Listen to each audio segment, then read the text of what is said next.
10h, 10h30, Sud Radio Média. Et nous aussi, on est ravis de passer une très belle matinée avec vous. Vous accompagnez ce matin avec Gilles Gansman. Bonjour Gilles. Je vous propose au musée Grévin. Ben oui, Voilà, tous les deux. Puis Valérie aussi. Et Valérie. On serait bien. Patrick Roger. Faudrait qu'on soit au musée Grévin sur Radio. Et oui, Gilles Gansman qui en fait son entrée au musée Grévin. On fera une grande émission Oui, spéciale ce jour-là. On va s'intéresser au vignoble et au vin français. Alors, à consommer avec modération. Nous allons le dire une fois, mais nous allons le dire plusieurs fois. Mais simplement, on s'intéresse à ça parce que on le sait, la consommation de vin en France baisse d'année en année. Ça, c'est pas nouveau. Mais ce qui est nouveau, c'est que pour faire parler d'eux, les viticulteurs, les vignerons, les sommeliers, investissent les réseaux sociaux et notamment le réseau TikTok. Et celui qui va nous en parler aujourd'hui, c'est Thierry Masclot. Bonjour Thierry. Bonjour Christine, bonjour Gilles. Merci d'être là, journaliste. Vous êtes blogueur et influenceur indépendant. Vous êtes passionné de vin et de spiritueux. Vous vous êtes intéressé à la révolution TikTok dans le secteur viticole, dans la revue du vin de France. Ces influenceurs, ils s'adressent à qui ? À quelle génération ? Parce que TikTok, personnellement, moi j'y suis pas. Sur quelle génération on s'intéresse au vin ? Alors TikTok s'adresse aux générations qu'on appelle X et Y, c'est-à-dire aux générations qui ont moins de 35 ans. Voilà, ça c'est foutu pour moi. Ouais. Moi je suis à la limite. À la limite. Non, d'accord, les moins de 35 ans. Ouais, il faut aller les chercher là. Exactement, on considère d'ailleurs qu'il y a 75% des moins de 35 ans qui vont sur TikTok tous les jours en France. Alors c'est de la publicité qu'autorisée parce que on a la loi E20 évidemment. Est-ce qu'elle s'applique à TikTok ou ils vont sur TikTok justement parce que il y a personne qui gère ce réseau au niveau de la loi? Non, alors TikTok interdit de faire la promotion et la publicité de l'alcool, dont le vin, comme du tabac d'ailleurs.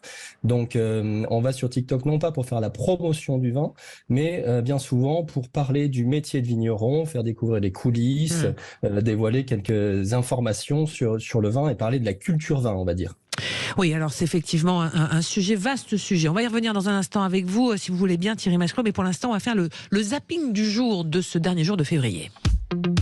Sud Radio Média, l'instant zapping. Bonjour Madame Bouillot, j'ai une bonne nouvelle pour vous. Est-ce que vous voulez payer moins d'impôts? Oui. Oui, ne quittez pas s'il vous plaît. Allô Madame Bouillot. Ça sera fini ce genre d'appel, le démarchage téléphonique le soir et les week-ends dès demain, 1er mars. Vous ne le saviez pas? Non. Dès demain, le 1er mars, ça sera interdit le soir et les week-ends. Reportage sur BFM. Des dizaines de sonneries par jour pour vendre un forfait de téléphone, une assurance. Anna et sa fille n'en peuvent plus. Si on leur dit qu'on n'est pas intéressé, qu'on a déjà un abonnement, ils insistent, ils rappellent. Et c'est surtout quand il faut pas. Quand c'est les vacances, la petite à 8h, à 8h30, elle est encore en train de dormir. Du coup, ça réveille tout le monde. Alors pour Anna, restreindre les plages horaires d'appel, c'est déjà pas mal. Ça serait bête de tout interdire parce que ça reste quand même un travail déjà pour certaines personnes. Autre mesure, en cas de refus d'être rappelé, l'opérateur ne pourra pas vous recontacter pendant 60 jours. Très insuffisant pour Michel. Nous rappeler dans 2 mois, mais c'est de l'humour ça ou quoi? Si on n'est pas intéressé aujourd'hui, pourquoi on va être intéressé dans 2 mois pour des fenêtres qu'on ne va pas changer? C'est l'absurdité totale ça. C'est inacceptable, ça devrait être interdit. Oui, c'est... Voilà. Enfin, libéré, comme dirait l'autre. Le démarchage.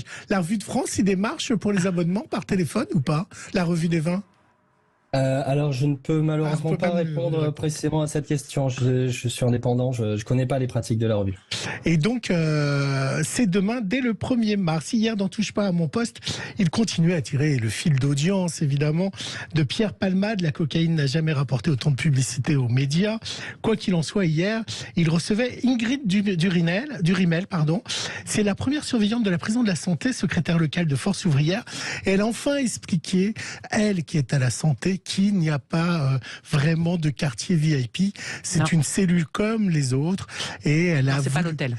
Voilà, elle a voulu le faire entendre hier dans Touche pas à mon poste, même si elle était très contestée. Ce qui a toujours été fait, c'est qu'effectivement, pour les protéger des autres détenus, parce que ça peut arriver, le racket existe en prison. On peut pas mettre un surveillant derrière chaque détenu. Donc résultat, on est obligé de les protéger puisque c'est notre première mission. Les cellules sont dans le même état. Le même état. Même état. Ok, voilà. Donc après, si les cellules dans ce quartier est un peu plus propre, c'est parce qu'il y a peut-être moins de passages, que c'est moins dégradé, mais c'est pas du fait de l'administration. Est-ce que vous connaissez Michael Chabanon? Non. Non. Eh bien, Michael Chabanon, c'est notre champion du monde de boucherie pour ses préparations. Et oui, c'est un reportage à l'occasion du Salon de l'Agriculture. On pourra parler de l'importance du Salon de l'Agriculture pour les vignerons. Et hier, il a eu le droit à son petit reportage sur France 2, le petit Michael. Le geste est précis et délicat. Michael Chabanon aime travailler l'agneau qui demande minutie et dextérité. Il faut vraiment aller en profondeur pour que justement l'agneau soit tendre. À tout juste 40 ans, cette précision lui a valu d'être champion du monde de boucherie. Ce passionné a encore soif d'apprendre. Il ne faut pas avoir peur d'écouter les anciens, d'apprendre tous les jours, encore au jour d'aujourd'hui. Moi j'aime bien apprendre, donc apprendre d'autres collègues MOF, apprendre des jeunes aussi. C'est grâce à ça qu'on avance. Allez voir nos artisans, puis demain on recevra Philippe Etchebest et Clène Viel pour Top Chef et on pourra parler évidemment de ces artisans de la viande. Absolument, et puis tout à l'heure à 10h30, toute l'équipe de Sud Radio est au Salon de l'Agriculture avec Cyril Brindel et Frédéric Brindel et qui vont pendant 2 heures évidemment parler des bons produits français. Et nous on y sera vendredi. Oui. Je vous présenterai des étalons si vous voulez. Exactement. On ira tâter des vaches aussi. C'est ça. Oui. Manger absolument. Du chèvre. On parlera avec une des candidates de L'amour est dans le pré qui vendait du foie gras et qui va participer à une nouvelle émission sur RMC parce que les agriculteurs sont ça que l'émission média. Ils sont très YouTube aussi. Voilà, ils sont très YouTube, ils sont très L'amour est dans le pré qui fait des cartons. Donc évidemment l'émission média avait son rôle à avoir au sein de l'agriculture. On va parler donc avec notre invité Thierry Masclot de vin avec modération. Mais mais Christine, il se passe un drame d'alcool. Il y a une pénurie d'alcool à la buvette de l'Assemblée nationale. Oui, non, mais ça, vous avez vu l'article dans le JDD, dans le Parisien, et hier c'est News. Il y a plus de Jet 27. Voilà, exactement. Pardonnez-moi. Et c'est News en parlait. Il y a une semaine, le Parisien nous apprenait qu'un député avait vomi après avoir consommé trop d'alcool. Et là, dans le JDD, c'est un festival, les amis. Rupture de Jet 27 à la buvette de l'Assemblée nationale. Certains députés commanderaient des coupettes dès 11h du matin, d'autres sont au rhum à partir de 16h. Un député se serait fait ramasser par les serveurs de la buvette tellement il était mal. Dans la buvette et dans les jardins, c'était alcool à gogo jusqu'à 3h du matin. Ce fameux député qui aurait vomi après avoir consommé trop d'alcool serait un insoumis, l'intéressé dément. Ouais, c'est dingue, c'est dingue, c'est ce qui se passe. Ça fait un bon sujet d'enquête pour vous, pour la revue du vin de France, la consommation de nos élus finalement. Thierry. Eh bien, écoutez, pourquoi pas. En tout cas, je suis halluciné d'entendre ce que je viens d'entendre sur cette consommation excessive à l'Assemblée nationale. Est-ce qu'il y a un horaire pour boire du vin ? Alors, en général, on dit que le meilleur horaire pour déguster, c'est 11h le matin, puisque le café du petit déjeuner est derrière nous depuis quelques heures, quand les papilles commencent à être un peu excitées par l'heure du déjeuner qui approche. Donc, on parle souvent de 11h comme étant la meilleure heure pour déguster. Et alors, on démarre avec quel vin sa journée, qu'est-ce que vous nous conseilleriez ? Écoutez, on peut commencer par déguster un vin blanc plutôt sec. En tout cas, dans les grandes règles, on va dire, c'est qu'on ne commence pas par déguster des vins moelleux, des vins sucrés, avant de déguster des vins plus secs. Ah. Et pour finir, à peine sorti, c'était en janvier 2023, le clip d'Elsa Esnou. Vous connaissez Elsa Esnou ? Eh bien, l'interprète de Fanny dans Les Mystères de l'amour. Allez, je vous fais un petit jeu. Combien il y a de vues de son clip ? Sur YouTube, sorti en janvier 2023, c'est-à-dire il y a un mois. Il y a un mois et demi, je dirais plusieurs 500 000. 7,6 millions. D'accord. C'est plus qu'une audience de The Voice. 7,6 millions de vues pour le clip d'Elsa Esnou. Oui, j'ai mal de toi, j'ai trop mal de toi, je donnerai n'importe quoi. Pour que tu sois là. Ça fait 7 millions. Plus une, c'est nous. Voilà, ce matin. Voilà, mais c'est très bien, super. Je préfère un verre de vin, moi. Oui, tout à fait. Aussi, avec modération. Allez, dans un instant, on va parler justement, vous le disiez, Gilles, de cette enquête que vous signez, Thierry Masclot. Vous êtes journaliste, blogueur, influenceur indépendant, surtout passionné de vin et de spiritueux. La revue des vins de France, vous signez cette enquête, la révolution TikTok dans le secteur viticole. On va comprendre les mécanismes qui s'opèrent autour de tout ça. Le pourquoi du comment, parce qu'il y a une raison au départ. On voit ça dans un instant avec vous. À tout de suite. Sud Radio Média, L'invité du jour. Notre invité Thierry Masclot, qui est journaliste, blogueur, influenceur indépendant et qui adore, un peu comme nous, les vins et les spiritueux. Vous avez signé donc cette enquête dans la revue du vin de France, la révolution TikTok dans le secteur viticole. Thierry, on rappelle quand même que la consommation de vin en France ne se porte pas super bien. Et d'ailleurs, ça pose beaucoup de questions et beaucoup de soucis aussi aux vignerons, notamment dans le Bordelais. Oui, absolument, Christine. Pour rappeler quelques chiffres, on consommait 130 litres de vin par habitant en France en 1950. On en consomme aujourd'hui 40 litres seulement. Et c'est encore plus flagrant chez les jeunes, puisque la consommation de vin chez les moins de 35 ans a baissé de 7% entre 2011 et 2021. Alors la consommation de vin chez les jeunes a baissé, mais pas la consommation d'alcool. On le rappelle, ça reste quand même un vrai enjeu de santé publique. Oui, absolument. Là, je parlais de vin précisément et pas spiritueux. Et pourquoi on s'est détourné du vin? Les campagnes de prévention, c'est plus à la mode. On n'a plus la même. Enfin, il y a trop de choix sur autre chose. Alors, il y a sans doute plusieurs raisons, effectivement. L'une des raisons qui me paraît importante, c'est que le vin est perçu par les jeunes comme quelque chose de compliqué, de complexe, pour lequel il faut être initié, il faut savoir en parler, etc. Et là-dessus, les vignerons ont du travail à faire. Et là-dessus, les réseaux sociaux, dont TikTok, a un rôle majeur, puisque sur TikTok, on s'adresse au grand public, on s'adresse aux jeunes et on s'adresse à des personnes qui n'y connaissent pas grand-chose. Finalement, TikTok, tel qu'il est pratiqué par pas mal de vignerons qui ont des comptes importants, c'est un peu le vin pour les nuls. Parce que l'alcool, c'est perçu comme le vin, pardon, c'est perçu comme l'alcool de papa ou de papy. C'est ça le problème du vin, c'est que c'est plus aussi moderne que les boissons qu'on peut trouver maintenant chez les jeunes.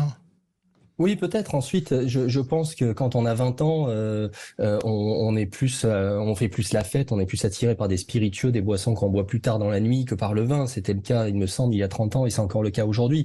Mais c'est vrai que le vin a été un petit peu, vénéré, traité avec beaucoup de mots compliqués. La dégustation, c'est un monde qui paraît vraiment inaccessible quand on est jeune. Et c'est là-dessus, je crois qu'il faut travailler.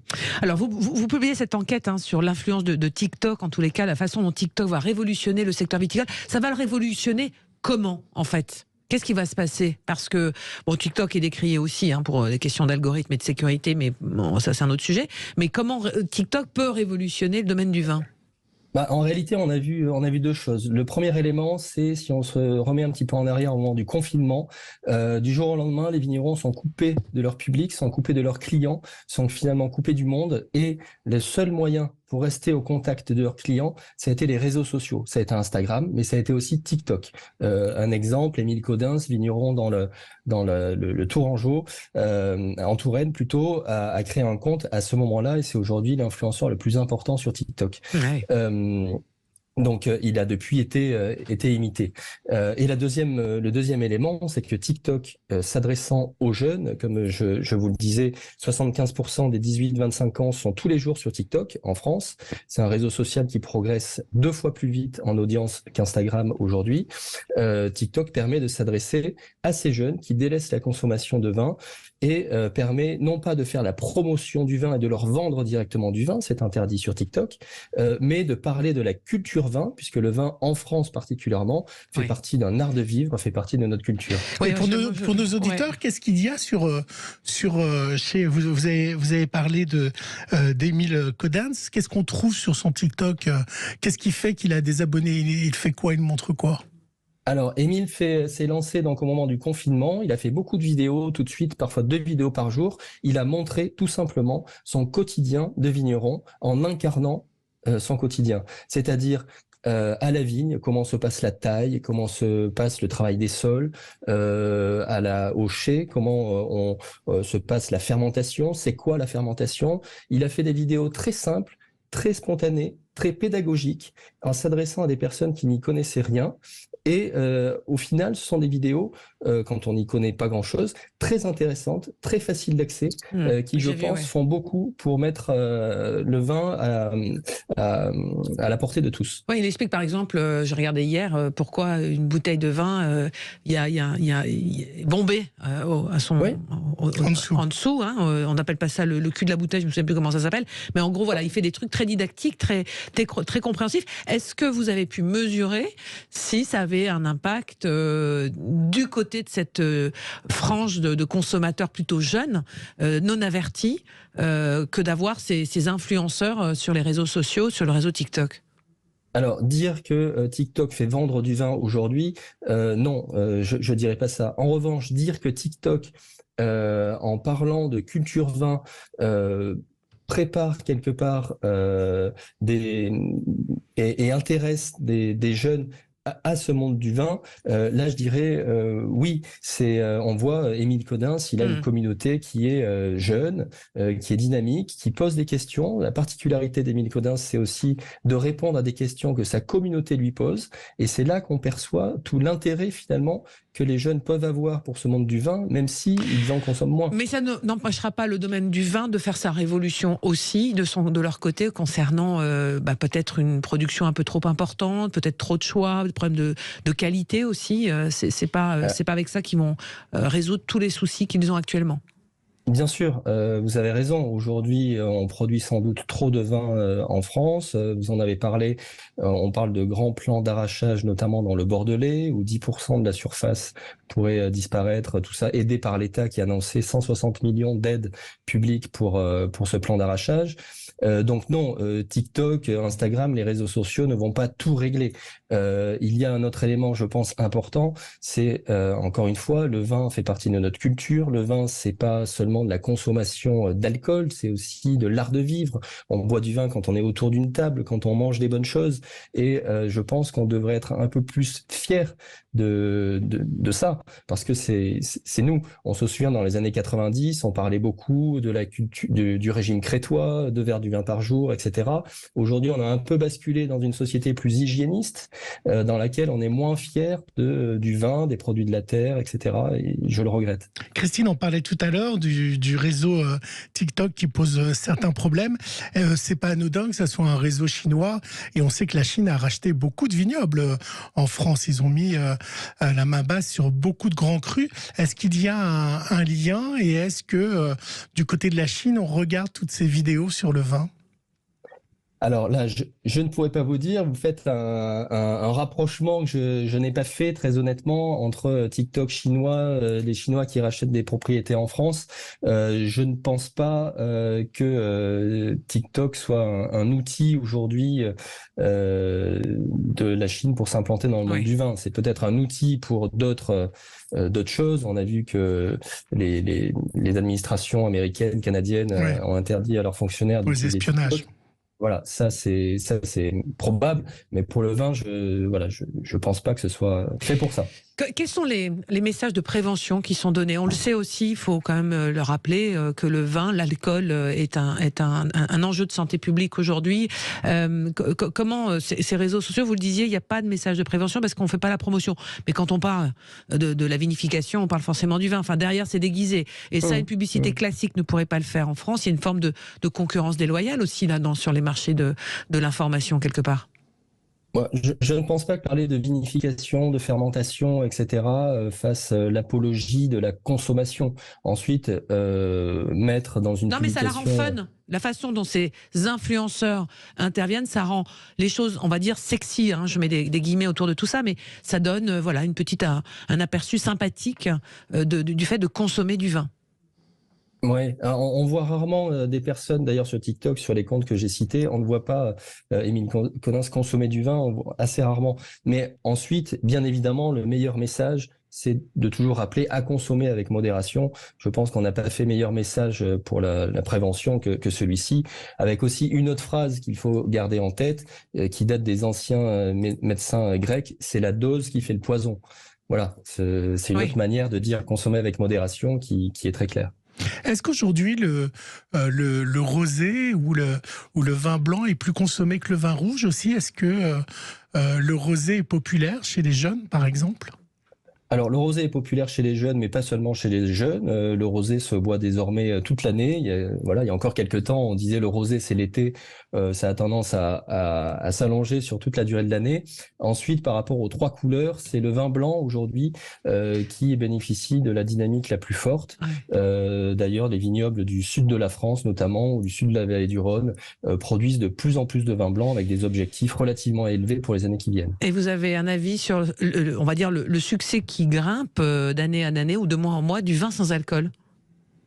Alors, le vin sans alcool, ça peut être intéressant. Je suis pas un expert, j'en ai goûté quelques-uns. C'est une démarche que je comprends, comme la bière sans alcool, le vin sans alcool.